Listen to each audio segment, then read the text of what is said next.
Hamzad episode number 18। मैं अभी आधा जीना ही चढ़ पाया था कि मैंने जीने के इख्तिताम पर दिलाल बनर्जी और उसके साथियों को रुकते देखा। फिर मैंने दस्तक सुनी। उसके बाद दरवाज़ा खुलने की आवाज़ आई। मेरी नज़रें जीना चढ़ते हुए ऊपर ही लगी हुई थीं। जीने की रोशनी दरवाज़ा खुलने से बढ़ गई। अंदर गालबन काफ़ी रोशनी थी। मुझे दरवाजे में दो अजनबी चेहरे नज़र आए जिन पर इस्तकबालिया तासरात थे। वो दोनों एक तरफ हट गए और उन्होंने हाथ के इशारों से दिलाल बनर्जी और उसके साथियों से अंदर आने के लिए कहा। जब वो लोग दरवाजे में दाखिल हुए तो दरवाज़ा बंद कर दिया गया। शायद वो दोनों अपने मुअज़्ज़ज़ मेहमानों के इस्तकबाल में इतने महू थे कि उन्होंने मेरे वजूद को महसूस ही नहीं किया।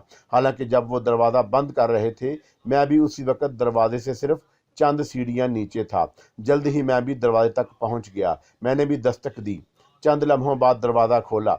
दरवाजे पर वही दोनों नज़र आ रहे थे। उन दोनों ने ही मेरी तरफ सवालिया नज़रों से देखा और जब मैं खामोश रहा तो नहायत महज़्ज़ब लहजे में उनमें से एक बोला, हम सख्त शर्मिंदा हैं कि आपको जहमत हुई। आज महफिल आम नहीं है, इसलिए ये दरवाज़ा बंद था जो हमेशा खुला रहता है। फिर एक लम्हे रुक कर वो बोला, गालबन इस बाज़ार में आप पहली बार तशरीफ़ लाए हैं, वरना गुस्ताखी माफ़, अगर तवाइफ का दरवाज़ा बंद हो तो उस पर दस्तक देना सोए अदब है। मुझे इस शख्स के शाइस्ता लबो लहजे ने मुतासर किया था, लेकिन उसके आखिरी फिक्रे में मैं चढ़ गया और बोला, लेकिन अभी कुछ देर पहले जिन लोगों ने इस पर दरवाजे पर दस्तक दी, क्या वो भी बेअदब थे? जी नहीं, आपको गलत फहमी हुई है। वो हमारे मेहमान थे, उन्हें बतौर ख़ास मदऊ किया गया था।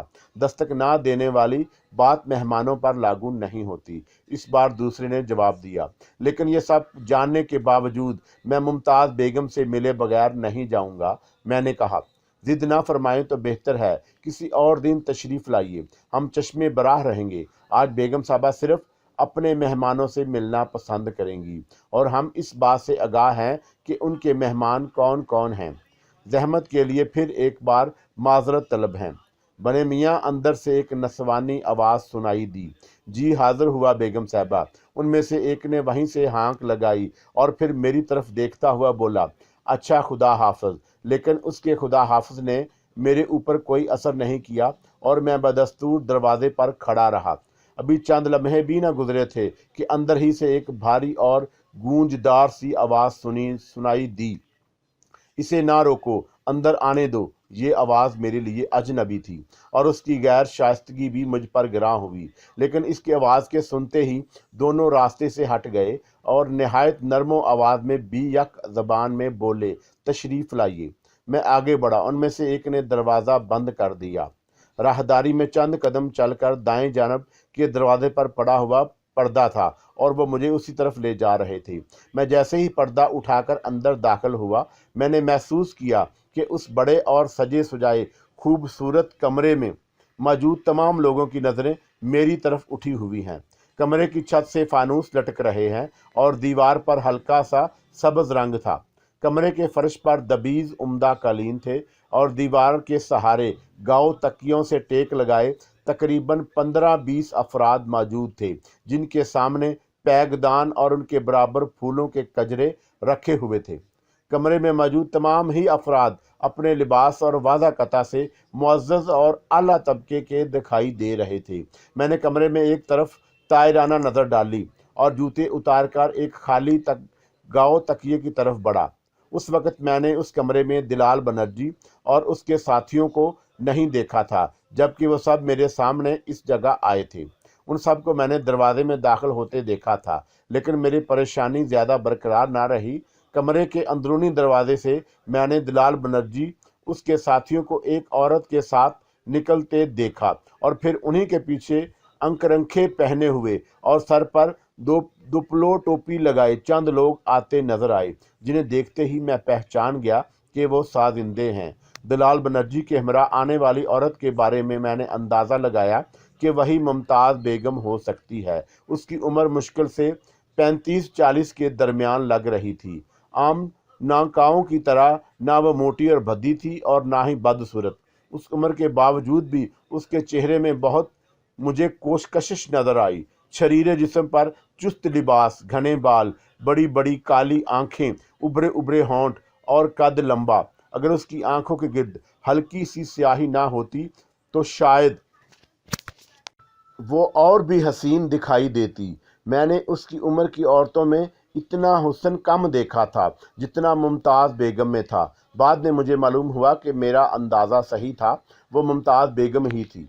दिलाल बनर्जी और उसके साथी जैसे ही कमरे में दाखिल हुए थे, कमरे में मौजूद तमाम लोग ताज़ीमन उठ खड़े हुए और उस वक़्त तक नहीं बैठे थे जब तक दिलाल बनर्जी अपने साथियों के साथ रौंड के महफिल बनकर ना बैठ गया। अब फिर तमाम लोग मुझे घूर रहे थे, क्योंकि वहाँ सिर्फ मैं ही था जो बनर्जी की आमद पर खड़ा नहीं हुआ था, लेकिन किसी ने मुझसे कुछ नहीं कहा। अब सजिंदों की ठक ठक और धां धां कमरे की खामोशी में बिखर रही थी। अपने अपने साज दुरुस्त कर रहे थे। उनमें से एक तबलों की जोड़ी आगे रखे मुस्तकिल हथौड़ी से ठोक पीट कर रहा था। मुमताज़ बेगम साजिंदों ही के करीब अंदरूनी दरवाजे से लगी बैठी थी। मैंने उसके चेहरे पर एक अजीब सा खिंचाव महसूस किया और साथ ही ये भी कि वह बार बार किन आँखों से मुझे देख रही है, इस तरह जैसे उसे मेरा वजूद गरां गुजर रहा हो। मैं पूरे माहौल का तज्जिया और मुशाहदा तो कर ही रहा था, मगर मेरा जहन अभी तक उसी आवाज़ में उलझा हुआ था जो मैंने यहाँ दाखिल होते वक्त सुनी थी और जिस आवाज़ ने मुझे यहाँ दाखिल होने की इजाज़त दी थी। भारी सी गूंजदार आवाज़, गैर शाइस्तगा सी आवाज़, एक ऐसी आवाज़ जिसे सुनकर मैंने अपने दिल में नफ़रत महसूस की थी। मैंने अभी तक हमदाद को तलब नहीं किया था। मैं कोई भी कदम उठाने से पहले हालात का पूरी तरह जायज़ा लेना चाहता था। अभी तक तमाम हालात मुझ पर ज़ाहिर ही नहीं हुए थे। मुझे इस बात का तो यकीन ही था कि रज़िया इस इमारत में मौजूद है। सिर्फ 3-4 मिनट ही दलाल बनर्जी मेरी नज़रों से उजल रहा था और इस कदर कम अरसे में रज़िया के साथ कोई नाजीबा हरकत समझ में आने वाली बात नहीं थी, इसलिए इस तरह से मुतमिन था। यहाँ दिलाल बनर्जी के अलावा इतने लोगों की मौजूदगी भी मुझे उलझा रही थी, जबकि ये कोई आम महफिल नहीं थी। मैं अपने ख्यालों में महू था, तकिए पर कोहनी टिकाए बैठा था। मैं उन सब के लिए कतई अजनबी था और वो सब मेरे लिए, मगर मैंने अपने अंदाज अतवार से ये ज़ाहिर नहीं होने दिया कि मैं किसी भी तरह मरऊब या मुतासर हूँ। मेरे चेहरे से ज़हनी उलझन का अंदाज़ा लगाना उस वक़्त यकीनन मुश्किल हो रहा था। मेरी नज़रें भी हर तरफ उठ रही थी। मेरी नज़र कई बार दिलाल बनर्जी की तरफ भी उठी, जो मुझसे कुछ फासले पर बाएं तरफ बिल्कुल ऐसे बैठा था जैसे साधु धोनी जमाए बैठे रहते हैं, एक टांग पर दूसरी टांग चढ़ाए। उसकी आंखें बंद थी और होंठ मुतहरिक थे। वो होंठों ही होंठों में कुछ बदबदा रहा था। अब सजिंदों की खटपट बंद हो चुकी थी, लेकिन उन्होंने अभी साज नहीं छेड़े थे। तमाम लोगों की नज़रें दिलाल बनर्जी की तरफ उठी हुई थीं। कुछ देर बाद उसने आंखें खोल दी और हाथों के इशारे से मुमताज़ बेगम को अपनी तरफ बुलाया। मुमताज़ अपनी जगह से उठकर फौरन उसके करीब आ गई। दिलाल बनर्जी ने अपने गले में पड़ी हुई कई लंबी लंबी मालाओं में से एक माला उतार कर मुमताज़ बेगम को दी और आहिस्ता से कुछ कहा। मुमताज़ बेगम ने बड़े एहतराम और अकीदत के साथ वो माला ली और अंदरूनी दरवाजे की तरफ बढ़ गई। मैं तमाम तमाशा नहायत इत्मीनान और सुकून से देख रहा था। कुछ ही देर बाद उस दरवाजे से मुमताज़ बेगम फिर आती हुई दिखाई दी, मगर इस मर्तबा उसके पीछे 3 लड़कियां और थीं और उनमें से 2 लड़कियां तीसरी लड़की को इधर उधर से थामे हुए थीं। तीसरी लड़की का चेहरा साड़ी के पल्लू में छुपा हुआ था, जैसे घूंघट निकाल दिया गया। इसी लड़की के गले में मुझे वह माला नजर आई जो कुछ देर पहले दिलाल बनर्जी ने मुमताज़ बेगम को दी थी। दिलाल बनर्जी के हाथ के एक इशारे के साथ ही साज जाग उठे, तबले पर थाप पड़ी और उसी के साथ वो तीसरी लड़की क़यामत खेद अंगड़ाई लेकर उठी। उसके साथ ही मुमताज़ बेगम खड़ी हुई और लड़की का घूंघट खोल दिया। मैं बहुत ज़ोर से उछल पड़ा था। वो तीसरी लड़की रज़िया थी, लेकिन इससे पहले कि मैं उसे लम्हा हैरत से निकलता, मेरी आंखें फैलती चली गईं। रज़िया के जिस्म का एक एक अज़ू साज़ों की ले पर थरकने लगा था और फिर देखते ही देखते उसके पांव उठे, घुंघरू बजे और एक बिजली सी कूद गई। रज़िया इस वक्त मुझे बिल्कुल अजनबी सी लग रही थी। वो माहर रकासाओं की तरह महू रक्स थी। वो नाचते नाचते एक बार मेरे करीब से भी गुजरी। मेरी नज़रें एक लम्हे को उससे मिली, मगर मैं ये देखकर हैरान रह गया कि रज़िया की नज़रों में शनासाई का हल्का सा पर तू भी नहीं था। उसकी आंखों में मैंने अंगारों की तरह दहकते हुए देखी, जैसे वो गहरी नींद से अभी अभी उठी हो। ये सिर्फ एक ही लम्हा था जो गुजर गया। अब रजिया दिलाल बनर्जी के सामने से नाचती हुई गुजर रही थी। उसी लम्हे मेरी नज़र दिलाल बनर्जी पर पड़ी और फिर मेरी नज़रें उसके चेहरे पर जम गईं। मैंने उस अरसे में एक ख़ास बात महसूस की थी कि दिलाल बनर्जी की नज़रें मुस्तकिल तौर पर रज़िया के जिस्म के साथ साथ मुतहरक थीं और वो पलक झपकाए बगैर उसे देखे जा रहा था। अभी रक्स का आगाज़ हुए 1 मिनट के करीब गुजरा था कि लोगों के हाथ उनकी जेबों में जाने लगे और फिर कुछ ही देर में चांदी के खनकते हुए रुपयों से साजिंदों के आंखें चुंधियाने लगी। उनके हाथों में और तेजी आ गई, ले और तेज होती गई। रज़िया का जिस्म और तेजी से गर्दिश करने लगा। अब पानी सर से ऊंचा होने का खतरा था। मुझे इतनी देर में तो अंदाज़ा हो ही गया था कि रज़िया इस वक्त अपने होशो हवास में नहीं और दिलाल बनर्जी की पुरस्कार कुव्वतों के ज़ेर असर है। मुझे जो कुछ अंदाज़ा करना था वो कर चुका था। दरअसल अब तक मैं इसलिए खामोश था कि दिलाल बनर्जी की कुव्वतों का अंदाज़ा लगा सकूं कि वो कितने पानी में है और कहाँ तक जा सकता है। मेरा दुश्मन बहरहाल कमज़ोर नहीं था। यकीनन वह पुरस्कार कुव्वतों का मालिक था, वरना यह किस तरह मुमकिन था कि रज़िया जैसी घरेलू लड़की जो तमाम उम्र सख्त पर्दे में रही हो, सिर्फ बरसरे महफल आ जाए, बल्कि माहिर रकासाओं की तरह रक्स भी करने लगी। हमजाद से मुझे मालूम हो चुका था कि रज़िया ने रक्स की तरबियत लेने से भी इनकार कर दिया था। इसका मतलब ये था कि वो रक्स अब तक उससे नावाकफ थी, लेकिन इस वक्त इस महूर रक्स देखने वाला कोई भी शख्स इस बात पर यकीन ना करता कि रज़िया को रक्स की अलफ बे भी नहीं मालूम। इन सब बातों से पता चलता था कि दिलाल बनर्जी कोई कमज़ोर दुश्मन साबित नहीं होगा और उसकी मौजूदगी में रज़िया पर हाथ डालना यकीनन मेरे लिए कुछ ना कुछ मुश्किलात ज़रूर खड़ी कर सकता है। लेकिन मैं खुद चाहता था कि महफिल ख़त्म हो जाए, बल्कि अब मुझे काफ़ी दिन बाद एक अजीब सी तमानियत का एहसास हो रहा था। दिलाल बनर्जी के बारे में अभी मैंने अपने हमजाद से तफसीली मालूमात हासिल नहीं की थी। उसका ताल्लुक किस मज़हब से है, उसकी पुरस्कार कुव्वतें क्या हैं, उसके बस में क्या है और क्या नहीं, वो कहाँ का रहने वाला है, उसके शहर में कहाँ रहता है, वगैरह वगैरह। दरअसल मैंने इन बातों को जानने की ज़रूरत ही ना समझी थी, मगर अब उसे करीब से देखने के बाद मुझे अंदाज़ा हो रहा था कि मुझे हमजाद से उसके बारे में कुछ मालूम करना पड़ेगा, लेकिन यह वक्त मालूमात हासिल करने के लिए मुनासिब नहीं। फ़िलहाल तो बस मेरे जहन में सिर्फ एक बात सवार थी कि इन सब पर अपने वजूद का अजहार कर दूं। मेरी अना अपनी तस्कीन चाहती थी कि मैं उन पर ज़ाहिर करना चाहता था कि उनके दरमियान कोई मामूली हस्ती नहीं बैठी। दिलाल बनर्जी के अलावा कुछ और लोग भी यहाँ साहिब करामत मौजूद हैं। रक्स जारी था, रुपयों की बारिश हो रही थी, तहसीन व मरहबा का शोर उसी तरह था जैसे रज़िया उन सब के दिलों में पांव रखती हुई गुजर रही थी। इसमें शक नहीं कि उसके मदहोश कुन रक्स ने मुझे भी मुतासर किया था। मुझे जो उसके बच्चे का बाप था, मुझे जो उसका पुराना आशिक था। रज़िया का ये रूप मेरे लिए कतई अजनबी और अनोखा था।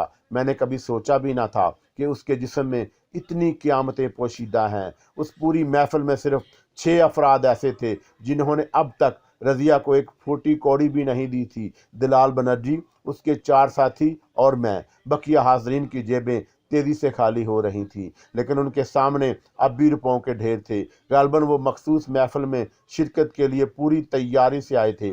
मुझे पहले शरारत यही सूझी कि उन्हें हाजरीन को बुखलाया जाए। मैंने हमजाद को तलब किया। हर चंद के मेरी जेबों में भी रुपये की कमी नहीं थी, मगर मेरी हमजाद ने मेरा इशारा पाकर हाजरीन की जेबों पर हाथ साफ करना शुरू कर दिया और उनके सामने जो रुपये रखे थे वो भी गैर महसूस तौर पर मेरे सामने ढेर होते गए। चंद ही लम्हों बाद तमाम हाजरीन की जेबें कुल्ली तौर पर खाली हो गईं और अब उनमें फूटी कौड़ी भी नहीं थी। मैंने अपनी दोनों जेबों में हाथ डालकर रुपये सामने ढेर कर दिए और रज़िया की एक एक अदा पर नछावर करने लगा। मैंने किन अखियों से बकिया हजरात की तरफ देखा। उनमें से कई के हाथ अपनी अपनी जेबों में थे और चेहरों पर बदहवासी तारी थी।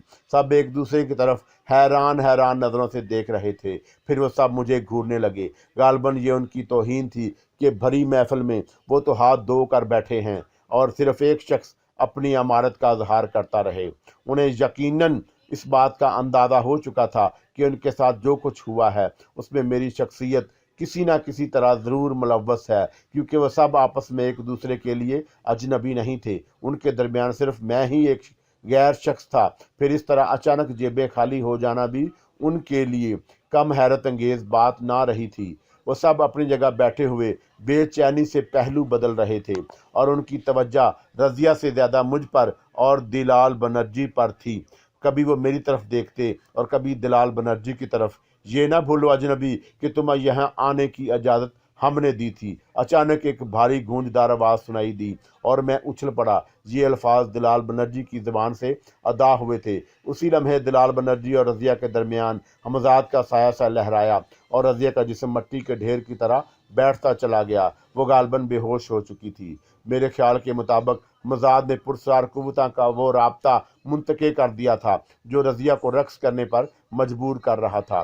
साथ बंद कर दो, दिलाल बनर्जी गरजा। फिर मेरी तरफ पलट कर बोला, जिस तरह मैं इस लड़की को रक्स करने पर मजबूर कर सकता हूँ, इसी तरह तुम्हें भी सरे महफल नचा सकता हूँ, मगर मैं ऐसा नहीं करूँगा। मैं बेसबब दुश्मनी पैदा करने का कायल नहीं, लेकिन बहरहाल तुमने हमारे हजूर गुस्ताखी ज़रूर की है। तुम्हारे ये मामूली करतब और दूसरों को हैरान कर सकते हैं, मगर दिलाल बनर्जी को नहीं। तुमने मेरे अकीदतमंदों की जेबों पर डाका डालकर उन्हें बरसरे महफल बेइज्जत किया है और उसकी कीमत तुम्हें अदा करनी पड़ेगी। दिलाल बनर्जी अपनी सुर्ख सुर्ख आंखों से मेरे चेहरे पर गाड़े हुए था। खेल शुरू हो चुका था। हमजाद ने मेरे करीब आकर सरगोशी की। मुमताज़ बेगम और दोनों लड़कियां रज़िया को होश लाने की कोशिश कर रही थीं और बकिया हाज़रीन मजलिस हक्का बक्का से चारों तरफ देख रहे थे। दिलाल बनर्जी ने मुमताज़ बेगम को मुखातब किया, इसे अंदर ले जाओ, कुछ देर बाद खुद ब खुद होश में आ जाएगी। मुमताज़ बेगम और दोनों लड़कियों ने रज़िया के बेहोश जिस्म को किसी तरह संभाला और अंदरूनी कमरे में चली गईं। उनके जाते ही दिलाल बनर्जी ने अपने साथियों से किसी अजनबी ज़बान में कुछ कहा, जिसे मैं बावजूद कोशिश के ना समझ पाया, और वो चारों अपनी जगह से उठे और अंदरूनी दरवाजे में जाकर गायब हो गए। मैं चौंक पड़ा। यकीनन कुछ गड़बड़ है, लेकिन इस वक्त दिलाल बनर्जी ने मुझे अपनी तरफ मतवज्जा किया। वो मुझसे कह रहा था, मैं अपने इल्म के ज़रिए जान चुका था कि इस लड़की से तुम्हारा क्या ताल्लुक़ है, इसलिए मैंने तुम्हें यहाँ दाखिल होने की इजाज़त दे दी, जबकि ये एक मखसूस महफल थी जिसमें किसी अजनबी की शमूलियत नामुमकिन थी। मैंने लड़की को देखते ही कुछ फ़ैसले करने थे जो हम तीनों के लिए ही बेहतर थे। इस लड़की में पहले सिर्फ दो शख्सियतें दिलचस्पी रखती थीं, एक तुम और एक मुमताज़ बेगम, लेकिन जब मैंने उसे देखा तो ये सोचा कि अब इस लड़की के तीन दावेदार हो चुके हैं, मगर मैं मामलात को बिगाड़ना नहीं चाहता था। मैंने एक फ़ैसला किया जिसकी रो से सभी फ़ायदे में रहते।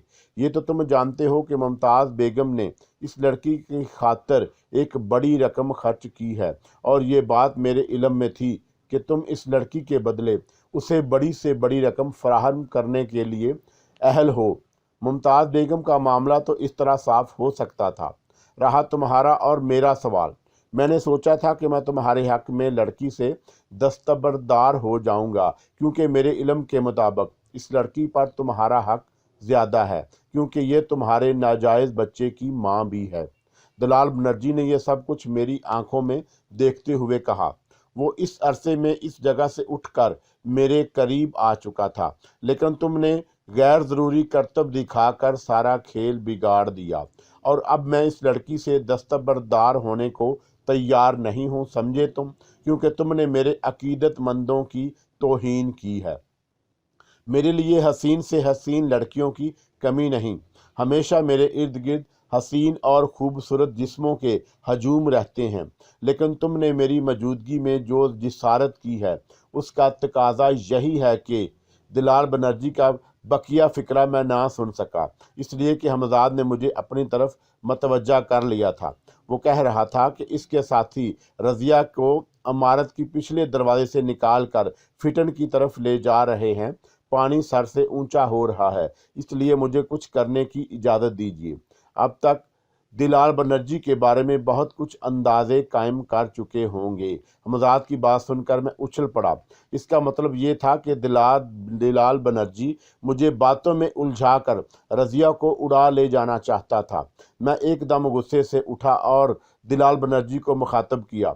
अब तक मैं तुम्हारी लानतरानियां सुनता रहा और मैंने कोई जवाब नहीं दिया, मगर अब सुनो कि तुम जैसे तिफले मकतब मेरी जेबों में पड़े रहते हैं। तुम मुझे धोखा देकर रज़िया को उड़ा ले जाना चाहते थे, इसलिए तुमने अपने गुर्गों को अंदर भेजा था। मेरी बात सुनकर दिलाल बनर्जी जोर से चौंक पड़ा।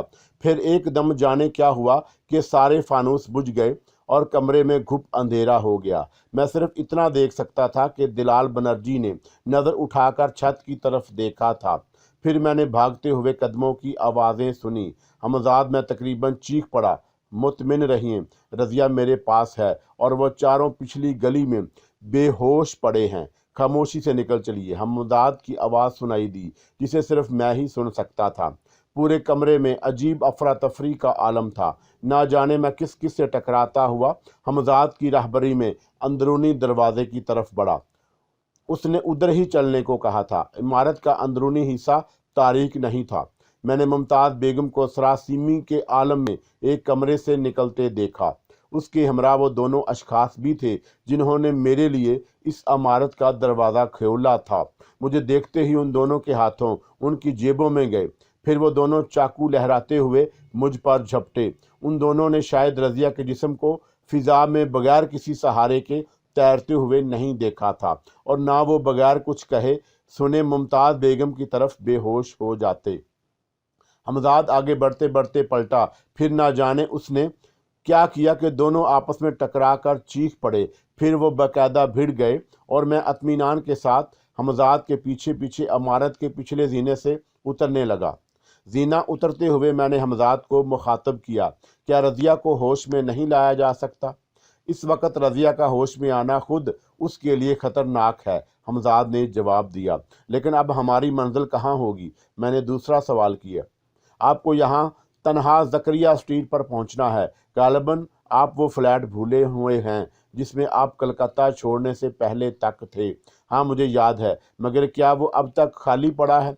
जी हाँ, हमजाद ने कहा। अब वो नीम तारीख गली में पहुंच चुका था। गली सुनसान पड़ी थी।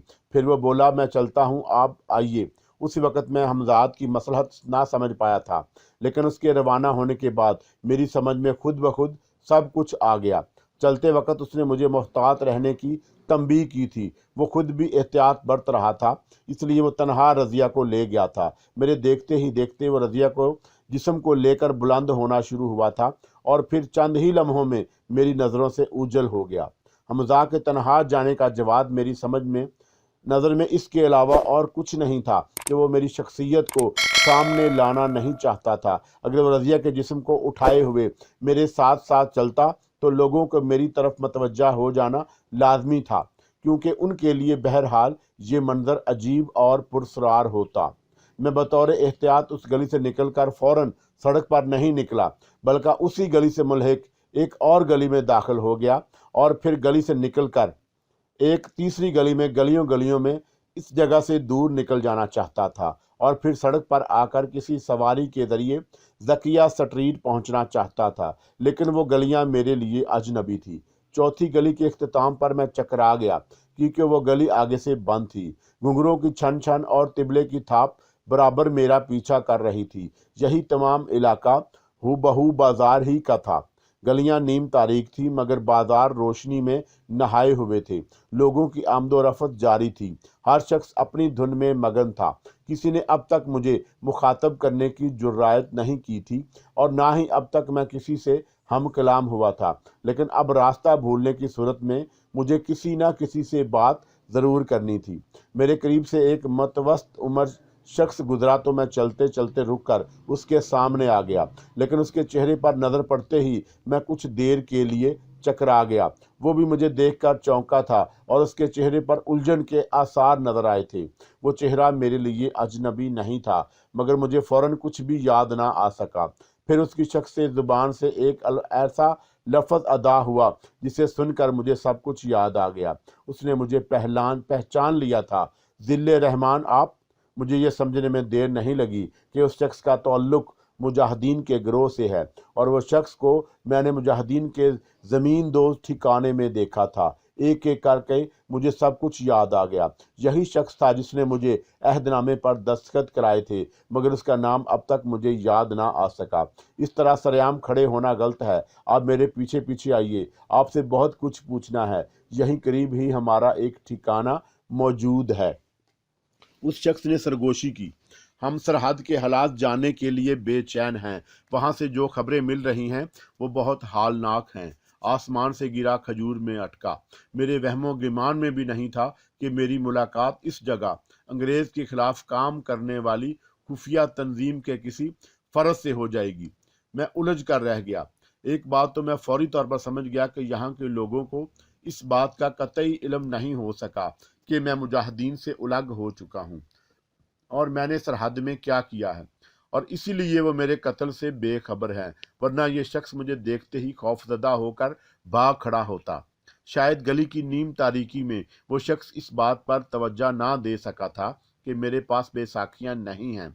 मेरे बारे में उन लोगों की लाइल्मी का सिर्फ एक ही सबब हो सकता था कि मुजाहिदीन अंग्रेज़ों से इस कदर उलझे हुए थे कि छोटे मौके मामलात उनकी नज़र में इतनी अहमियत के हामिल नहीं थे, और ऐसी सूरत में जब कि उनकी दानिश में मुझे कत्ल किया जा चुका था, तो मेरी तरफ से मकामी तंजीमों को मुहतात करने की ज़रूरत ही क्या थी। उस शख्स से बहरहाल मुझे पीछा छुड़ाना था, और उसकी मेरी नज़र में सिर्फ दो तरकीबें थी। या तो मैं कतई अजनबी बन जाता और उसे पहचानने ही से इनकार कर देता, या किसी तरह उसे जल देकर निकल जाता। मगर दोनों ही तरकीबों में खामी थी। मेरे चेहरे के तासरात से उसे अंदाज़ा हो चुका था कि मैंने भी उसे पहचान लिया है, इसलिए वो कभी इस बात पर यकीन ना करता कि मैं वो नहीं जो समझ रहा है। दूसरी तरकीब इस तरह बेमहनी थी कि उसका ताल्लुक उस गिरोह से था जो बरसरे इक़्तिदार जालिम और अय्यार हुक्मरानों से निमट रहा था। उसे जल देना इतना आसान हरगिज़ ना था। चंद ही लम्हों में मैंने आखिरकार एक फ़ैसला कर लिया, क्योंकि आइंदा के लिए भी मेरे लिए ये रही रास्ता महफूज था। मैं तुम्हें नहीं पहचानता, मैंने उसके चेहरे पर नज़रें गाड़ दी। मेरा नाम अमीनुल्लाह है, वक़्त ज़ाया ना कीजिए, यहाँ हम किसी खतरे में भी दो चार हो सकते हैं। उसने सरगोशी की। मैं उसके बावजूद वहीं खड़ा रहा, तो वो फिर बोला, क्या वाकई आप मुझे भूल गए हैं जिसने आपके लिए अहदनामा तैयार किया था, वो अहदनामा जिस पर आपने अपने खून से दस्तखत किए थे।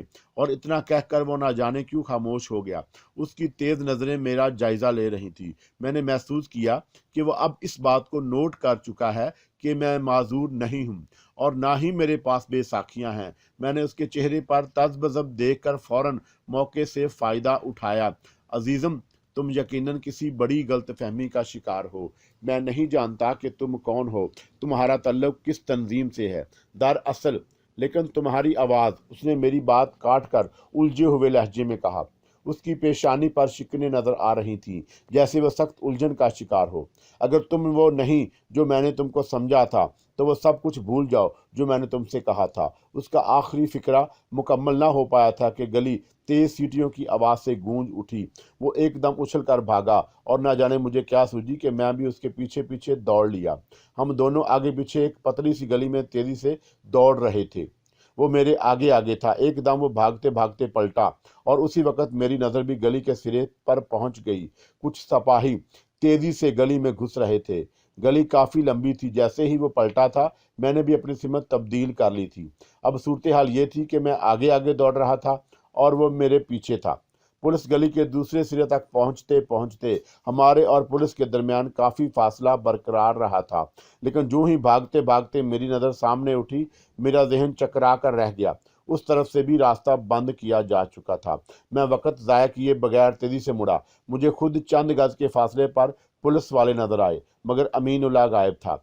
मैं दोनों तरफ से घिर चुका था। मेरे जहन में एक और ख्याल आया, और मैंने बगैर सोचे समझे एक मकान की नीम तारीख दरबारी में छलांग लगा दी, और मकान में घुसते ही अंदर से दरवाज़ा बंद कर दिया। दौड़ो पकड़ो का शोर मेरे समाज से टकरा रहा था। दरबारी में रुका नहीं और तेज़ी से मकान के अंदर दाखिल हो गया। दरबारी अबूर करके मैं मकान के आंगन में आ गया। मेरी नज़रें तेज़ी से अतराफ का जायज़ा ले रही थीं। एन उसी वक्त मैंने दरवाजे पर ज़ोर ज़ोर से दस्तकें सुनी। दरवाज़ा खोलो वरना तोड़ दिया जाएगा, किसी की गर्जदार आवाज़ गूंजी। उसी वक्त एक कमरे का पर्दा हटा और एक उधेड़ औरत हाथ में लाल थामे बाहर निकली और मुझ पर नज़र पड़ते ही उसके हाथ से लालटेन छूट गई और मुंह से बेसाख्ता चीख निकल गई। मुझे जिसकी इसकी तलाश थी वो कहीं नज़र ना आई। मैं मतवक्के था कि आंगन में कोई जीना होगा जिसके ज़रिए मैं मकान की छत पर पहुंचकर किसी करीबी मकान की छत पर छलांग लगा दूंगा, मगर मुझे अपने मकसद में नाकामी हुई। आंगन में सिर्फ एक नीम का पेड़ नज़र आ रहा था। मैं सख्त घबराया हुआ था। दरवाजे पर अब ज़रबें लगाई जा रही थी और ढेर उम्र खातून गालबन खौफ से बेहोश हो चुकी थी। घर में वो शायद तनहा थी। चिड़चिड़ की आवाज़ ने मुझे चौंका दिया। दरवाज़ा शायद अब टूटने के करीब था। मैं बुरी तरह फंस चुका था और अब इसी लम्हे को कूस रहा था जब मेरी मुलाकात अमीनुल्लाह से हुई थी। हालात ने कुछ ऐसी सूरत इख्तियार कर ली कि ये तो मेरे इल्म में ही था कि अंग्रेज़ों के ख़िलाफ़ जदोजहद करने वाली मुजाहिदीन की खुफिया तंजीम के लिए अब ज़मीन तंग हो चुकी थी।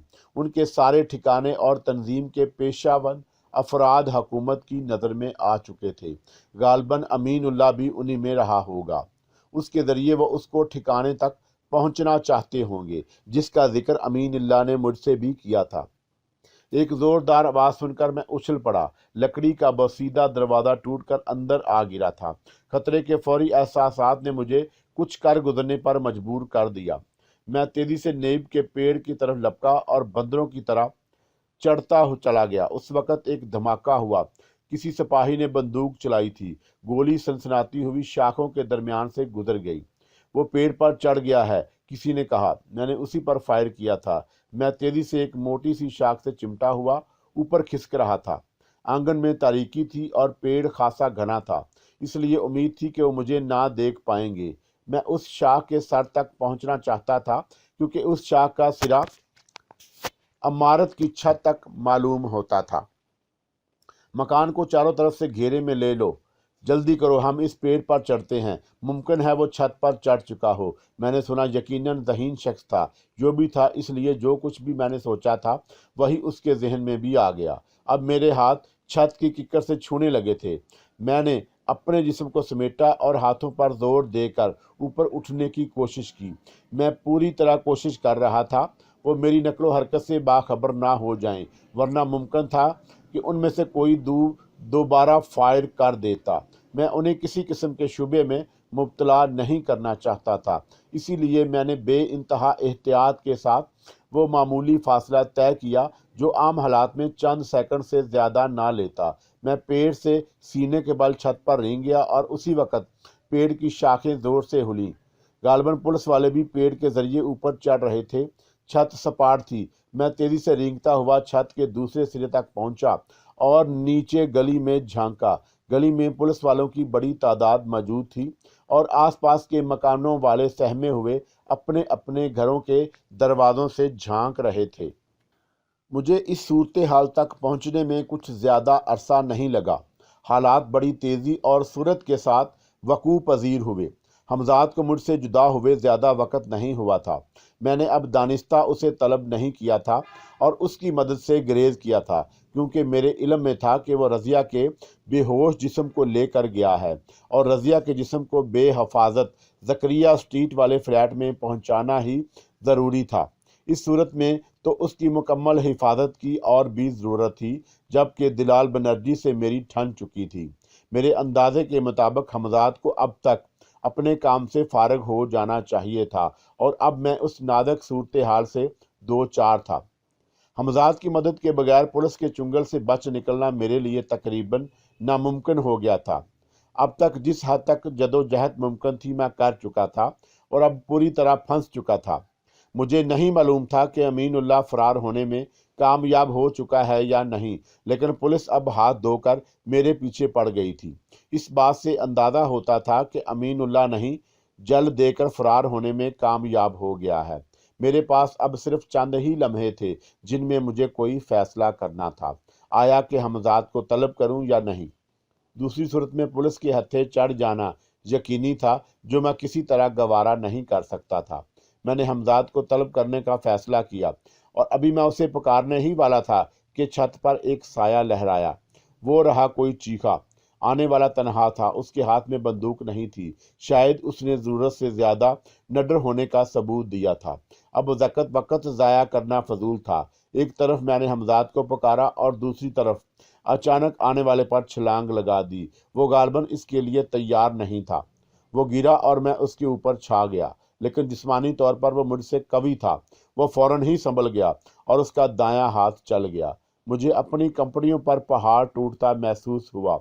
मेरी आंखों के सामने अंधेरा छा गया। मैंने धुंधलाई हुई आंखों से 3-4 अफराद को यके बाद देगरे छत पर कूदते देखा। निकल के ना जाने पाए। आने वालों में से कोई चीखा और मेरा जहन तारीकी में डूबने लगा। मैंने लहरा कर गिरने से पहले 3-4 तेज चीखें सुनी और फिर मुझे कुछ नहीं मालूम कि क्या हुआ, क्योंकि मैं बेहोश हो चुका था। धुंधली धुंधली सी रोशनी में मैंने आंखें खोली। मैंने अपने माथे पर किसी के हाथ का लमस महसूस किया। हमजाद। मैंने ऊपर नजर उठाई। गालबन मुझे पहुंचने में कुछ देर हो गई। मैं माजरत खवा हूँ। लेकिन हमजाद कुछ कहते कहते रुक गया। मैं एक आरामदा मसहरी पर दराज था और सामने लालटेन की हल्की सी रोशनी फैली हुई थी, मगर इसकी लो बहुत मदम थी। मैंने हमजाद की बात सुन नज़रअंदाज करते हुए कहा, शायद तुमने दानिस्तरा रोशनी कर रखी है, किसी किस्म का शुबा ना हो यहाँ कोई मौजूद है। ये कहकर मैंने कमरे का जायजा लिया और चौंक पड़ा। जी हाँ, हमजाद की बात सुनाई दी, मगर मैंने उसका जवाब सुना अनसुना करके बेताबी से पूछा, रजिया कहाँ है? वहाँ जहाँ सिर्फ आप जा सकते हैं, मैं नहीं। वो मेरी दस्तरस से निकल चुकी है। मैं इसलिए उसे तन्हा छोड़ना चाहता था। मुझे जो खदशा था आखिरकार वही हुआ। दिलाल बनर्जी अपना काम कर गया। आखिर मुझे बर वक्त आपकी मदद के लिए ना जाना पड़ता तो शायद वो कभी अपने मकसद में कामयाब ना होता। हमजाद ने बुझे हुए लहजे में कहा, मुझे तुम्हारी बातें उलझा रही हैं, तफसील से बताओ क्या हुआ और अब क्या करना है। मैं बेताबी से बोला। रजिया इस वक्त दिलाल बनर्जी की इबादत गाह में है। वो इबादत गाह जो खबीस रूह का मस्कन है और जहाँ पाकीज़ा अरवाह दाखिल नहीं हो सकती। वहाँ कोई गैर मादी वजूद नहीं जा सकता, सिवाय उन वजूदों के जिन्हें शैतानी वजूद कहा जा सकता है। ये तो आपके इल्म में है कि मेरा ताल्लुक पाकीज़ा अरवाह से है और इसलिए मैं नापाकी की हालत में खुद आपके पास नहीं आ सकता। इसलिए मेरा वहाँ जाना नामुमकिन है और रजिया को वहाँ से निकाल कर लाना भी। लेकिन आप वहाँ दाखिल हो सकते हैं और मैं आपके जिस्म में ऐसी कुव्वतें बेदार कर सकता हूँ कि शैतानी अरवाह उस पर असर अंदाज ना होंगी। दिलाल बनर्जी का कोई नादीदा और पुरस्रार हमला आपके लिए नुकसानदार ना हो, वो आपको कोई नुकसान ना पहुंचा सके। वो इबादत गाह कहाँ है? मैंने हमजाद की बात काट कर पूछा। हगली के किनारे आबादी से कुछ फासले पर, हमजाद ने जवाब दिया। फिर वो कुछ सोचकर बोला, आप वहां जा सकते हैं। आपको इस काबिल भी बनाया जा सकता है, लेकिन वहां पहुंचकर आपको बेइंतहा मोहतात और होशियार रहने की ज़रूरत है। मैं आपको इस बात की ज़मानत तो दे सकता हूँ कि आपकी ज़िंदगी हर तरह के खतरे से बची रहेगी, लेकिन इस सूरत में जब आप अपने होशो हवास में रहेंगे और दिलाल बनर्जी के किसी फरेब का शिकार ना हो जाएं। हकीकी तौर पर मैं आपके जिस्म में इतनी कुव्वत पैदा कर सकता हूं कि आप बीक वक्त कई ताकतवर अफराद का तनहा मुकाबला कर सकते हैं, मगर यह कुव्वत आर्जी होगी। तो फिर देर किस बात की है? मैं अभी और इस वक्त वहां जाने के लिए तैयार हूं, इससे पहले कि दिलाल बनर्जी रजिया का दामन असमत तार तार कर दे। मेरा पहुंचना ज़रूरी है, मैंने पुरजोश लहजे में कहा। फिर मैं आप में किसी ख्याल में खो गया। आप ठीक सोच रहे हैं, हमजाद बोला। रजिया को यहाँ से अगवा हुए कम अज़ कम आधा घंटा हो चुका है और ये एक तलख हकीकत है जिसे बहरहाल कबूल करना ही पड़ेगा। लेकिन अगर ऐसा हुआ तो मैं उससे बहुत सख्त इंतकाम लूँगा। रजिया पर सिर्फ और सिर्फ मेरा हक था और मेरा हक है। क्या तुम बता नहीं लगा सकते कि मैंने जो कुछ सोचा है, मुझे जो कुछ खौफ है, वो सही है या गलत? मैं एकदम जोश में आकर ठंडा होता चला गया। मेरी आंखों ने देखा कि रज़िया दलाल बनर्जी के सीने से लगी हुई है और इससे ज़्यादा देखने की ताब मैं ना ला सका। हमजाद की आवाज़ में दुख था। मैं जो कुछ मालूम करना चाहता था वो मुझे मालूम हो चुका था, लेकिन इसका मतलब हरगिज़ ये नहीं था कि मैं रज़िया से दस्तबरदार हो जाता, उसे भूल जाता, उसकी मजलूमियत को नज़रअंदाज कर देता, उसे दलाल बनर्जी के रहम करम पर छोड़ देता। ये मेरी इज्जत नफ्स के खिलाफ था, ये मेरी अना की शिकस्त थी। मेरा खून खौल उठा, मैं बेचैन हो गया, मेरा अज़तराब बढ़ता चला गया। मैं आज ही रात बल्कि अभी वहां जाना चाहता हूं। मैंने हमजाद को अपना फैसला सुना दिया। आप अभी कुछ देर कबल ही एक जहनी झटके से दो चार हुए हैं। नया जिस्म हासिल करने और उसके साथ मुकम्मल हम आहंगी पैदा करने के बाद ये आपका पहला दिन है। आपको एहतियात की ज़रूरत है। अगर आप एक रात और सब्र करें तो ज़्यादा बेहतर होगा, वरना अगर आप आज ही रात जाना और अभी जाना चाहते हैं तो मुझे कोई एतराज़ नहीं। मैं आपको चंद लम्हों में इस काबिल बना दूंगा कि दलाल बनर्जी का कोई हमला आप पर कारगर ना हो सके। हमजाद ने मुझे मशवरा दिया। मेरी अस्तराब मसलहत का मुतमम्मल नहीं हो सकता था। हर चंद के मैं इस बात से भी बखूबी वाकफ था और इसका अमली तजर्बा भी कई बार हो चुका था कि हमजाद के मशवरे हमेशा मेरे हक में और मफाद में होते हैं। मगर हमजाद बहरहाल एक गैर इंसानी वजूद था। वो शायद इंसान के जज्बे, एहसास, उसकी मोहब्बत, उसकी रकाबत, उसके हसद, उसके रश्क, उसके अलम, उसकी मसरतों, उनकी अवामल का मुकम्मल तौर पर अंदाज़ा नहीं लगा सकता था जिनसे इंसानी खमीर उठा है। इंसान जो जानबूझकर कभी कभी घाटे का सौदा भी कर लेता है, कभी वो सब कुछ समझते बूझते ला इल्म और बेखबर बन जाना चाहता है। और मुझ जैसी सीमाब सिर्फ तबीयत का इंसान तो कुछ और ही जज्बे रखता था। वो दूर ही ऐसा था, वो दिन ही ऐसे थे जब खतरों से खेलने में लुत्फ आता था, जब पुरस्कून जिंदगी पर मौत का गुमान होता था, जब हर लम्हा एक नया हंगामा करने को जी चाहता। उसी वक्त भी हमजाद के मशवरे ने मुझे कुछ देर के लिए अकल की पैरवी की तरगीब दी, मगर मैंने अपनी पूरी ज़िंदगी में ज़्यादातर अकल पर दिल को तरजीह दी है। दिल जो मेरे लिए अनदेखी तबाहियाँ लाया, जिसने मुझे ज़िल्लत और रसवाई से हमकनार किया, दिल जिसकी खातिर मैंने हर दुख को अपना लिया, दिल जिसकी हर सदा ऊपर मैंने लब्बैक कहा। उस दिल ने मुझसे कहा कि मैं हमजाद का मशवरा कबूल ना करूं, सो मैंने ऐसा ही किया। मेरा फैसला अपनी जगह अटल है, ये रात यूं नहीं गुजरेगी, मैंने हमजाद से कहा। और फिर चंद ही लम्हों में जैसे पूरे वजूद को किसी ने रोशनियों में नहला दिया। मैंने अपने पूरे जिस्म में बिजली की सी रौ गुजरती हुई महसूस की। हमजाद मुझसे बगलगीर था और जब वो मुझसे जुदा हुआ तो मैंने अपने जिस्म में एक अजीब सी कुव्वत का एहसास किया। फ्लैट का दरवाज़ा आहिस्ते से खुला और उसी तरह बंद हो गया। मैं बिल्डिंग के ऊपरी ज़ेने पर चढ़ रहा था।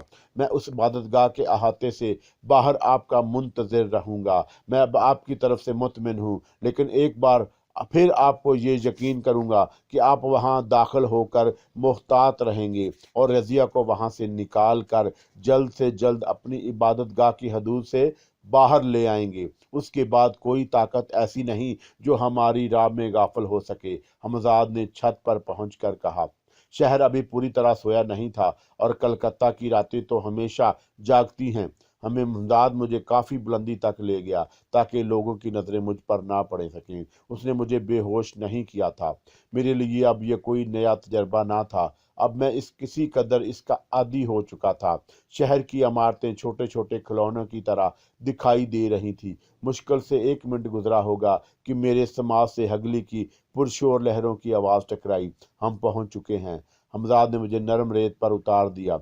मेरे बाएं तरफ बगली बह रही थी और दाएं तरफ कुछ फासले पर एक बड़ी सी इमारत का धुंधला सा हयोला नजर आ रहा था। मुमकिन है कि वो आपकी आमद से बाखबर हो जाए, लेकिन वो आपको इबादतगाह में दाखिल होने से नहीं रोक सकता, हमजाद ने बताया। लेकिन किस तरह? अगर इबादतगाह के दरवाजे बंद हुए तो मैंने सवाल किया। उस पूरी इबादतगाह का कोई दरवाज़ा नहीं, हमजाद ने जवाब दिया, और गालबन उसका सबब यह है कि यहाँ दलाल बनर्जी की इजाज़त के बगैर किसी के दाखिल होने का सवाल ही नहीं। आप ठीक समझे, वो ऐसी ही शैतानी कुव्वतों का मालिक है। वो दरवाज़ा ना होने के बावजूद कोई शख्स यहाँ अंदर दाखिल नहीं हो सकता। शैतानी अरवाह उसे उस वक़्त तक अंदर दाखिल नहीं होने देंगे जब तक खुद दिलाल बनर्जी की एमा शामिल ना हो। लेकिन आपका मामला बरअक्स है, वो आपको नहीं रोक सकता। हमजाद ने मुझे तसल्ली दी। मुझे ये बताते हुए कोई आर नहीं कि जब मैं हमजाद से रुखसत होकर उस पुरस्कार इमारत की तरफ बढ़ रहा था तो मेरे पाँव में लर्जश थी, मगर जल्द ही मैंने खुद को संभाल लिया। ये पहला मौका था जब मैं तनहा कोई मार्का अंजाम देने जा रहा था, लेकिन मेरे दिल को इस अमर से तकवीत भी थी कि मेरी पुष्ट पनाही के लिए हमजाद मौजूद है। मैं लाइल्म था कि उस पर पुरस्कार इबादत गाह में पहुँच कर किन हालात से दो चार होऊंगा। इसीलिए मेरे दिल पर जोश होने के साथ साथ बसमसों और अंदेशों से भी लबरेज था। चांद बादलों की ओर से निकला तो मुझे इमारत की खंडर नुमा नकूश नजर आए। उस जगह अजीब सी वीरानी बरस रही थी, मुकम्मल सकूत और वीरानी थी, जहां वैसे जिंदगी के आसार ही ना हो। जैसे जैसे ही मैं इमारत से करीब होता गया, मैंने अपने वजूद पर एक बोझ महसूस किया, मगर मेरे कदम आगे ही बढ़ते रहे। जैसे ही मैंने एक नीम शिकस्ता दीवार अबूर की, एक भरपूर चीख ने मेरे सारे वजूद को झंझोड़ दिया। चीख मेरे असाब पर बिजली बनकर गिरी थी और मैं अपनी भरपूर कुव्वत से उस खंडर नुमा इमारत की तरफ दौड़ा, जो मुझसे अब सिर्फ चंद कदम के फासले पर थी, क्योंकि मैं इस चीख को पहचान चुका था। रजिया, मैं आ रहा हूँ, मैं चीखा, और जब मैं इन खंडरात में दाखिल हो गया तो एकदम तेज रोशनी में नहा गया। मेरे कदम रुक गए, मैं मबहूस सा होकर रह गया। मेरी आंखों के सामने एक ऐसा मंजर था, इतना हुस्न बीक वक्त मैंने इससे पहले कभी नहीं देखा था। चंद लम्हे पहले की कैफियत जैसे मेरे जहन से हरफे गलत की तरह मिट गई। मैं जैसे सब कुछ भूल गया।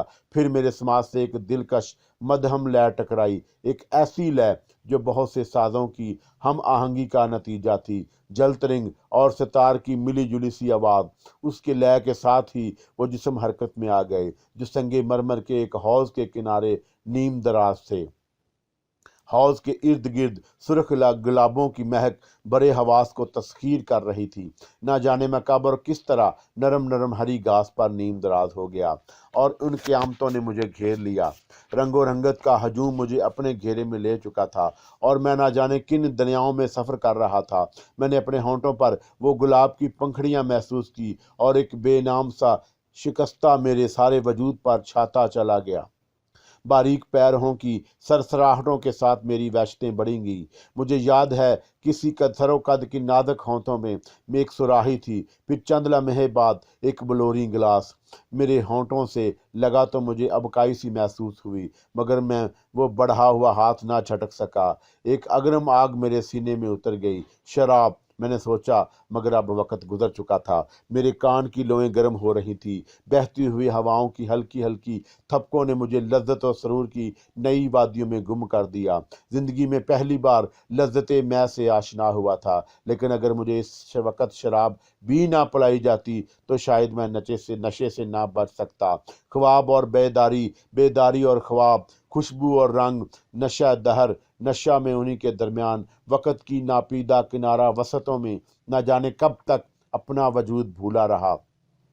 मैं इस नशे में खो गया। मैं इस पुरस्कार इबादत गाह में क्यों आया था और मुझे यहाँ क्या काम सर अंजाम देना था, मुझे कुछ भी याद नहीं था। अगर ज़मीनी जन्नत का तसव्वुर किया जा सकता तो वहाँ मैंने वो शब व रोज़ जन्नत में बसर किए। एक मौसम, एक सी कैफियत, एक ना ख़त्म होने वाली लज्जत। वक्त जैसे अपनी जगह ठहर गया, जैसे गर्दिश और रोज़ा शब ख़त्म हो चुकी हो, जैसे ज़िंदगी सिर्फ राहत ही राहत में तब्दील हो गई हो। कैफ ही कैफ, नशा ही नशा, लज्जत ही लज्जत, रंग ही रंग, खुशबू ही खुशबू। मुझे याद है कि वो नशे के टूटने की सी कैफियत थी और मैं मुतवक्के था कि हस्बे मामूल फिर लज्जतों में डूब जाऊंगा, मेरे होंठों से फिर कोई शराब आ लगेगी। लेकिन उस दिन ऐसा नहीं हुआ। वो हल्की हल्की सी सुरोंगेज साजों की लय एकदम ख़त्म हो गई, जिसकी मेरे समात आदि हो चुकी थी। खुशबू में ना जाने कहाँ रूपोश हो गई, रंग ना जाने किधर बिखर गए। मैंने घबरा कर धुंधलाई धुंधलाई आंखों से चारों तरफ देखा। मैं अपने बाग में बासी फूल रखने का आदी नहीं हूँ। अब तुम इसे ले जा सकते हो। उसकी गूंजदार भारी आवाज़ ने जैसे मुझे ख्वाबों की दुनिया से हकीकत की दुनिया में खींच लिया। मैं एकदम चौंक कर उठ बैठा। मेरे सामने हौज के किनारे दिलाल बनर्जी अपने मखसूस लिबास में खड़ा था और उसके पैरों के पास एक लड़की का जिस्म पड़ा था जिसका चेहरा छुपा हुआ था। मेरी रगों में खून तेजी से गर्दिश करने लगा। मेरा जी चाहा कि मैं दिलाल बनर्जी की गर्दन दबा दूं। इंतकाम मेरे जहन में एक ही लफ्ज़ बनकर गूंजा और उसी वक्त वो फिर बोला, मैंने कभी अपने मेहमानों की खातिर में कमी नहीं की। मुझे यकीन है कि तुम इस पूरे एक हफ्ते में जिंदगी की इन मसरतों से हमकनार हुए होगे जिनका कभी तुमने तसव्वुर भी ना किया होगा। दुश्मन बनाना तो बहुत आसान है मगर दोस्त बहुत मुश्किल से बनते हैं। तुमने मुझे बेहसीयत दुश्मन कबूल कर लिया था और देख लो मैंने अपनी दुश्मनी का फर्ज अदा कर दिया। ये कहकर उसने अपने पैरों से पर पड़े हुए जिस्म को ठोकर लगाई। लड़की का चेहरा मेरी तरफ हो गया और वो बेहोश थी। मेरा अंदाजा कतई दुरुस्त था, वो रजिया ही थी। उसने रजिया के जिस्म पर जिस हकारा से ठोकर लगाई थी उसने मेरे तन बदन में आग लगा दी और मैं बगैर सोचे समझे उस पर झपट पड़ा। मगर नहीं, वो तो मुझसे कुछ फासले पर खड़ा मुस्कुरा रहा था।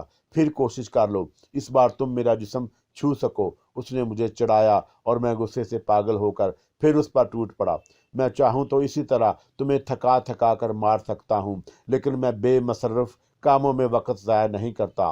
दिलाल बनर्जी फिर बोला, मैं जा रहा हूँ। मुझे इस इमारत में ढूंढ कर अपना वक्त ज़ाया ना करना, इसलिए कि तुम्हें यहाँ अब मेरी परछाइयाँ भी नहीं मिल सकेगी। ये कहकर वो तेजी से एक तरफ भागा। मैंने भी उसका पीछा करने की देर ना की थी, लेकिन चंद ही लम्हों में वो मेरी आंखों से ओझल हो गया। उसी लम्हे मुझे बेहोश रजिया का ख्याल आया और मैं तेजी से उसकी तरफ लौटा जहां उसे छोड़ा था। मुझे खतरा था कि कहीं वो जगह ना भूल जाऊं, लेकिन मैं वो जगह ढूंढ निकाली। उसका जिस्म अभी तक बेसुध पड़ा था। मैंने नब्ज टटोली, दिल की धड़कन महसूस की और उसे अपने बाजुओं पर उठा लिया। अब मैं उन खंडरात से बाहर निकलने के लिए तैयार था। दिलाल बनर्जी की तरफ से मुझे फिलहाल किसी नए हंगामे या रुकावट की तवक्का नहीं थी, इसलिए कि खुद उसने मुझे रजिया को ले जाने की इजाज़त दी थी।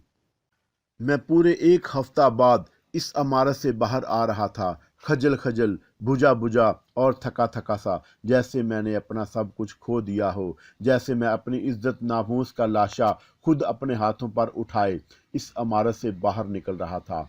आखिर मुझे हो क्या गया था? हमजाद ने मुझे वहां दाखिल होने से पहले तंबीह की थी कि मैं मोहतात रहूं, मगर मोहतात न रह सका। मुझ पर इंसानी कमज़ोरी गालिब आ गई। मैं हुस्न के आगे सब कुछ भूल बैठा और दिलाल बनर्जी के फिराब का शिकार हो गया। वो सब कुछ कर गुजरा जो चाहता था। उसने मेरी हुस्न पसंदी की फितरत या कमज़ोरी से फ़ायदा उठाया था, इसलिए कि इतना तो वो भी जान चुका था कि उसका कोई पुरस्कार हमला मुझ पर कारगर नहीं होगा। इसलिए उसने दूसरा हरबा इस्तेमाल किया था। इस बात का अंदाज़ा तो मुझे भी था कि दिलाल बनर्जी जैसे शख्स के लिए लड़कियां कोई मसला नहीं हो सकती। हरचंद रजिया बहुत खूबसूरत सही, लेकिन उसके पास कम हसीन लड़कियां नहीं थीं। उस सूरत में रजिया के लिए बेताब होना ना समझ में आने वाली बात थी। फिर उसने रजिया को क्यों हासिल किया? इस सवाल का जवाब मेरे जहन में सिर्फ यही था कि वो मुझे नीचा दिखाना चाहता था, मुझे जलील और बेइज्जत करना चाहता था।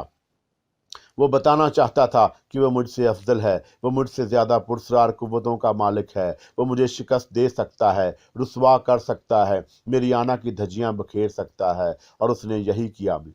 वो अपने मकसद में कामयाब हो चुका था और उसने अमली तौर पर साबित कर दिया था कि मैं उसके मुकाबले में बहुत हकीर हूँ, रूहानी तौर पर भी और जिस्मानी तौर पर भी। और हकीकत इस कदर तलख थी कि मेरे लिए नाकाबिले बर्दाश्त थी। मैं जब थकने थकते कदमों से रजिया का बेहोश जिस्म उठाए उस पुरस्कार इबादत गाह से बाहर आया तो मैं बे इंतहा महलूल था।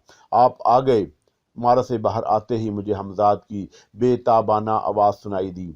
हाँ, मैं आ गया, मैं लौट आया, अपनी गैरत का जनाजा उठाए हुए लौट आया हूँ। मेरी आवाज़ भर्रा गई। उसी वक़्त वाकई मेरे दिल में इस कदर उदास था कि अगर कोई ऐसा होता जिसके सीने से लगकर मैं फूट फूट कर रो सकता तो वह रूह की सारी कसाफत आंसुओं में बह जाती। मगर हमजाद तो एक गैर इंसानी वजूद था। اس میں شک نہیں کہ وہ میرے ہر دکھ میں شریک تھا۔ وہ نفس نفس میرے ساتھ تھا، وہ میرا ہی سایہ تھا، لیکن اس کے اور میرے درمیان وہ فرق بہرحال ہا جو ایک مادی اور غیر وجود میں لازمی تھا۔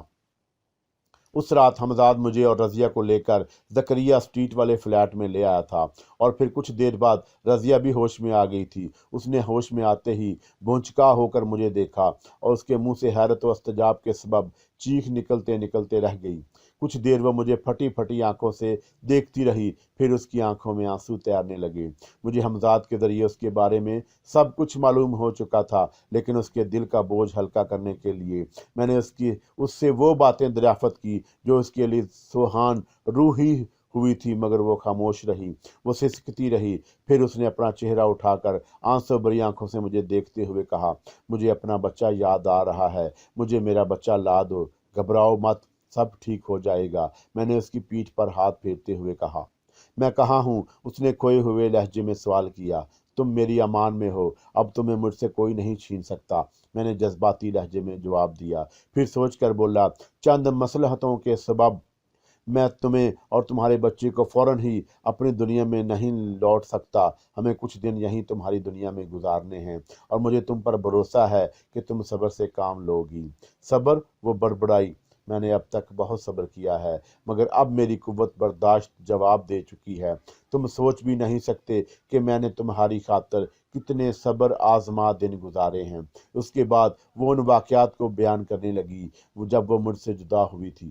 وہ کہہ رہی تھی، سرفراز کو قتل کرنے کے بعد مجھ پر ایک عجیب سی وحشت سوار ہو گئی تھی۔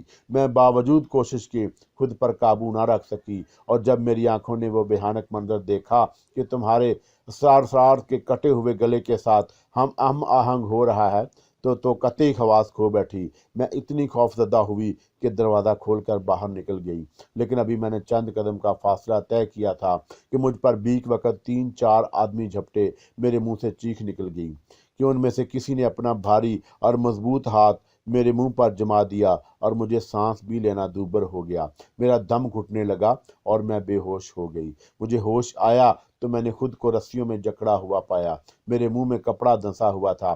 اسی حالت میں ایک جگہ سے دوسری جگہ منتقل ہوتی رہی، اور وہ لوگ سخت وحشی اور درندے تھے۔ وہ میرے ساتھ جانوروں کے ساتھ سلوک کرتے، مجھے مارتے۔ میرے جسم پر اب تک ان کے مارنے کے نشان باقی ہیں، لیکن ان میں سے کسی نے میری عزت پر ہاتھ ڈالنے کی کوشش نہیں کی۔ شاید وہ کوئی تہہ خانہ تھا جہاں مجھے رکھا گیا تھا۔ اس جگہ دن اور رات کی تمیز کرنا مشکل تھا۔ ایک بار ان کے علاوہ 2 اجنبی چہرے بھی دکھائی دیے۔ میں صرف اتنا سن پائی تھی کہ انہوں نے سودا منظور ہے۔ اس کے بعد مجھے ان 2 اجنبیوں کے سپرد کر دیا گیا۔ پھر نہ جانے انہوں نے مجھے کیا پلایا، میں اپنا حواس کھو بیٹھی۔ مجھے احساس ہے کہ میں نے ٹرین میں سفر کیا تھا، لیکن میں اس قابل نہیں تھی کہ زبان سے ایک لفظ بھی ادا کر سکتی۔ مجھے جب بھی ہوش آتا وہ دوا سی پلا دی جاتی، جب اپنی نکاحت اور کمزوری کے سبب میں پینے پر مجبور تھی۔ وہ دونوں اجنبی بری طرح مجھ پر مسلط تھے۔ پھر یہ عرصہ بھی گزر گیا، مجھے مکمل طور پر ہوش آ گیا۔ اب میں ایک نہایت آرام دہ بستر پر تھی، اور مجھے جس کمرے میں رکھا گیا تھا وہ بھی نہایت عمدہ اور سجا ہوا تھا۔ میری سماج سے مختلف ساز کی آوازیں ٹکرائی۔ میں بہت دن سے یہ نہ سمجھ پائی تھی کہ میں ایک طوائف کے کوٹھے پر ہوں۔ پھر جب میری جسمانی حالت اچھے کھانے نگہداشت اور دواؤں سے بالکل بہتر ہو گئی تو مجھے ایک شام بتایا گیا کہ مجھے رقص کی تربیت حاصل کرنی ہے۔ میں نے صاف انکار کر دیا۔ پہلے انہوں نے مجھے ڈرایا دھمکایا، مگر میں راضی نہ ہوئی۔ پھر اس عورت نے مجھے جو خوشامد درآمد کر کے آرام کرنے کی کوشش کی، جسے سب ممتاز بیگم کہتے ہیں، لیکن اب میں سب کچھ سمجھ چکی تھی، اور آسیہ سے مجھے سب کچھ معلوم ہو چکا تھا۔ کبھی وہ دونوں بھی میری طرح یہاں لائی گئی تھیں۔ انہوں نے بھی مجھے بہلانے کی کوشش کی، لیکن اب میں اپنے فیصلے پر قائم تھی۔ پھر ممتاز بیگم نے اپنے ایک گرگے بنے میاں کو کسی سبب آواز دی۔ دور سے بنے میاں کی آواز آئی، اور وہ اجنبی چونک پڑا۔ اس نے وہیں سے چونک کر کسی کو مخاطب کیا، اسے آنے دو، اسے نہ روکو، اسے اندر آنے دو۔ اس کا بے معنی سا فقرہ سن کر کچھ بھی نہ سمجھ پائی۔ اس عرصے میں وہ کٹورا میری طرف بڑھا چکا تھا۔ پی جاؤ، اس کی آواز میں حکم تھا، ایک ایسا حکم جسے خواہش کے باوجود میں نہ ٹال سکی۔ पानी पीते ही मैंने जिस्म को बहुत हल्का फुल्का महसूस किया और मेरे जहन पर नींद का सा गुब्बार छाने लगा। मैंने अपना सर घुटनों में दे लिया। फिर मुझे याद नहीं क्या हुआ, शायद मेरी आंख लग गई थी और मैं एक बड़ा अजीब सा ख्वाब देख रही थी। मैंने देखा कि मैं रक्स कर रही हूँ और रक्स में मुझे लज्जत महसूस हो रही थी। फिर ना जाने कितनी देर इसी आलम में महू रक्स रही। मैंने अपने जिस्म में थकन महसूस कर रही थी, जैसे कोई नादीदा कुव्वत मुझे मुतहरक किए हुए थी। फिर ना जाने क्या हुआ, ये ख्वाब बिखर गया। अब हर तरफ अंधेरा था, एक लामतनाही अंधेरा। फिर उसी अंधेरी से एक रोशनी की किरण फूटी और एक चेहरे के गिर्द तवाइफ करने लगी। वो अजनबी चेहरा था, शायद अब मैं कोई दूसरा ख्वाब देख रही थी। फिर मुझे आप याद आए। मैं आपकी अमानत में खयानत की थी, मगर नहीं, वो सिर्फ ख्वाब था। मैं लज्जतों में खो गई, ख्वाब दर ख्वाब एक ही चेहरा में हलकान हो गई। इस ख्वाबों के जाल से निकलना चाहती थी, मगर इन ख्वाबों का सिलसिला एक तवील अंधेरे पर ख़त्म हुआ और जब मेरी आंख खुली मैंने आपको अपने करीब पाया। रज़िया अपनी सरगुज़श्त सुनाकर खामोश हो गई थी। मैं रज़िया की बातें सुनकर बहुत देर खामोश रहा, सहमा रहा। मैंने अपने अंदर इतनी अखलाकी जुर्रात महसूस ना की कि उसे बता सकता कि जिसे उसने ख्वाब समझा था वो ख्वाब नहीं, हकीकत था।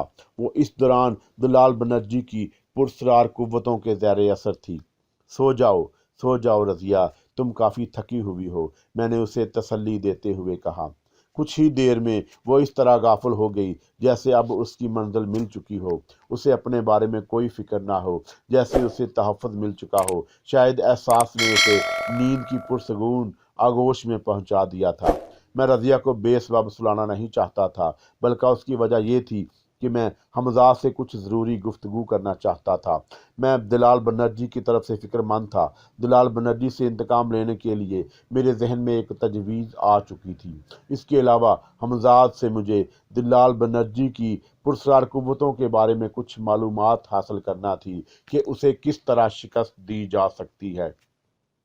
पहले मैं जानना चाहूँगा कि तुम दलाल बनर्जी की पुरस्रार कुव्वतों के सामने कमज़ोर तो नहीं पड़ जाओगे। हमज़ाद को तलब करके मैंने सवाल किया। इसमें शक नहीं कि वो बहुत सी पुरस्रार कुव्वतों का मालिक है, लेकिन ये भी हकीकत है कि उसकी कुव्वतें नाकाबिल शिकस्त नहीं। हमज़ाद ने मुतमिन लहजे में जवाब दिया। फिर चंद लम्हे रुक कर बोला, हाँ, इसके लिए सिर्फ एक बार ज़रूरी है कि वो अपनी पुरस्रार इबादत गाह से बाहर हो। यानी उसका मतलब ये है कि जब तक वो अपनी इबादत गाह की हदूद में रहेगा तुम उसका कुछ नहीं बिगाड़ सकते।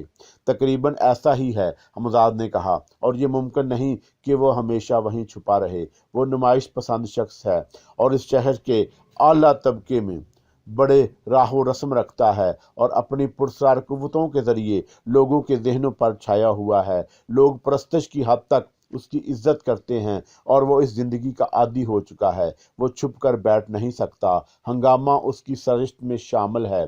ठीक है, मैं उस चूहे का उसके बिल में से निकलने का इंतज़ार करूंगा, लेकिन मैं उससे पहले उसे भी अपनी तरह रूहानी अजियत में मुब्तला करना चाहता हूँ कि वो भी जान ले कि उसने किसे छेड़ा है। आपने इस ज़मीन में जो चाहे वो ठीक है, लेकिन दिलाल बनर्जी उन लोगों में है जिनका कोई जज्बाती ताल्लुक किसी से नहीं होता। हमज़ाद की बात सुनकर मैं चौंक पड़ा। मुझे अपने मंसूबा नाकाम होता महसूस हुआ। काफ़ी देर सोचने के बाद मैंने हमज़ाद को फिर मुखातब किया।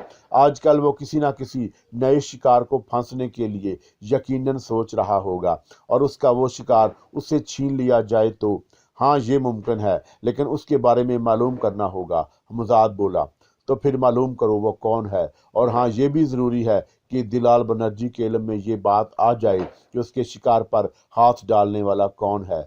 मैंने तेज़ सांसों के दरमियान कहा, क्योंकि मेरा जोश बढ़ता जा रहा था। हमज़ाद ने आंखें बंद कर लीं और मैं समझ गया कि वह मेरे लिए मालूमात हासिल कर रहा है।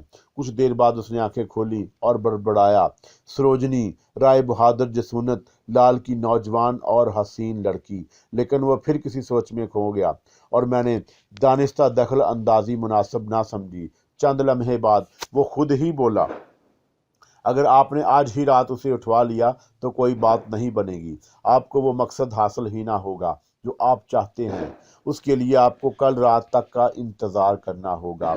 उसके बाद हमज़ाद ने मुझे आइंदा रात की तफसीलात से आगाह किया और मैं पूरी तरह मुतमिन होकर सो गया। فی الحال دلال بنرجی سے انتقام لینے کے لیے یہ بہترین موقع تھا۔ صبح اٹھ کر حمزاد کے مشورے پر میں نے سب سے پہلے ان حکیم صاحب سے ملا جن کی فلیٹ میں قیام پذیر تھا۔ بگڑی ان پر پہلے ہی سے واجب تھی، صرف ان مہینوں کے کرائے کا مسئلہ تھا جن میں کلکتے سے غائب رہا تھا۔ حکیم صاحب نے پہلے تو بہت لان تران کی اور پگڑی واپس دے کر فلیٹ خالی کرنے کو کہا، لیکن جب ان کے کانوں میں روپوں کی کھنک ٹھکرائی تو وہ اس طرح بیٹھتے چلے گئے جیسے بتاشے پر کوئی پانی ڈال دے۔ وہ پورا دن میں نے رضیہ کی دلجوئی میں گزارا اور اسے تسلی دی کہ بہت جلد اس کے بچے کو بھی بلا لوں گا جو مجھے بھی بہت عزیز ہے۔ اسی دن میں نے گراں قیمت پر ایک فورڈ کار بھی خرید لی اور ساتھ ہی ایک ڈرائیور کا بھی انتظام کر لیا جو میرے منصوبے میں شامل تھا۔ اس زمانے میں کسی کا پاس کار ہونا بہت بڑی بات تھی، صرف نواب زادے، رئیس دادے یا انگریز اعلیٰ حکام تک کے ساتھ پاس سواری محدود تھی۔ اب مجھے اپنی نئی زندگی کا آغاز ایک ریاست کے رئیس دادے ہی کی حیثیت سے کرنا تھا اور یہ سب کچھ حمزاد کے مشورے پر ہوا تھا۔ شام کے 7:30 بجے کے قریب میں فلیٹ سے اتر کر کار میں آ بیٹھا۔ رحمت خان فوراً مستعد ہو گیا۔ میرے گلے میں ہیرے جواہرات کے ہار تھے اور میری انگلیوں میں انگوٹھیاں جگمگا رہی تھیں۔ گرانڈ ہوٹل، میں نے رحمت سے کہا اور کار روانہ ہو گئی۔ زکریا اسٹریٹ سے کار چیت پورڈ روڈ پر مڑی تو میں نے احتیاط سے شیروانی کی پچھلی جیب میں ہاتھ ڈال کر وہ دعوت نامہ ایک بار پھر دیکھا جو حمزاد نے مجھے دیا تھا۔ ہریانی نسل نواب دلاور جنگ بہادر انگریزی حروف میں لکھا ہوا تھا۔ میں نہیں جانتا تھا کہ یہ کون ہستی ہے۔ حمزاد نے صرف اتنا بتایا تھا کہ میں جس دعوت میں شریک ہونے جا رہا ہوں وہاں داخلے کے لیے دعوت نامہ ضروری ہے اور اس نے ایسے انتظامات کر دیے ہیں کہ اس دعوت میں ہزیائی نسل نواب دلاور جنگ بہادر شریک ہی نہ ہو سکیں گے۔ میں ایک تیر سے دو شکار کرنے کی فکر میں تھا۔ حمزاد سے مجھے رات کو جو معلومات حاصل ہوئی تھی انہی کی روشنی میں یہ تمام منصوبہ بنایا گیا۔ حمزاد کی اطلاعات کے مطابق کلکتے کی سب سے بڑی اور عالی شان ہوٹل میں آج ایک اہم تقریب تھی۔ بنگال کے انگریز گورنر نے دہلی سے آئے ہوئے چند اعلیٰ سرکاری انگریزی افسران کے اعزاز میں گرانڈ ہوٹل میں دعوت دی تھی اور اس تقریب کی دلچسپی کے لیے اس میں دلال بنرجی کو بھی بطور خاص مدعو کیا گیا تھا تاکہ وہ مہمانوں کو اپنے پرسرار اور عجیب کمالات دکھا کر محفوظ کرے۔ رائے بہادر جسونت لال کی حسین لڑکی سروجنی بھی اپنے باپ کے ہمراہ اس محفل کو زینت بخش رہی تھی۔ وہ سروجنی جس کے لیے دلال بنرجی نے تمام پروگرام پہلے سے طے کر لیا تھا، اسے وہ اس محفل سے غائب کرانے والا تھا۔ ایک تو اس تقریب کے سبب مجھے یہ موقع مل گیا تھا کہ دلال بنرجی سے اس کی پرسرار عبادت گاہ سے باہر نمٹ سکوں اور اسے برسر محفل رسوا کر سکوں، اس کے پرسرار علوم کو لوگوں کی نظر میں حقیر ثابت کر دوں۔ دوسرا، اس کے شکار سروجنی کو نے اڑاؤں اور وہ تلملاتا رہ جائے۔ اس تقریب میں انگریز اعلیٰ حکام کے علاوہ شہر کے معززین کو بھی شریک کیا گیا تھا، وہ معززین جنہیں انگریز پسند یا انگریزوں کے دست راست کہا جا سکتا ہے۔ میں نے اپنی روانگی سے قبل حمزاد سے اپنے ایک خدشے کا اظہار کیا تھا۔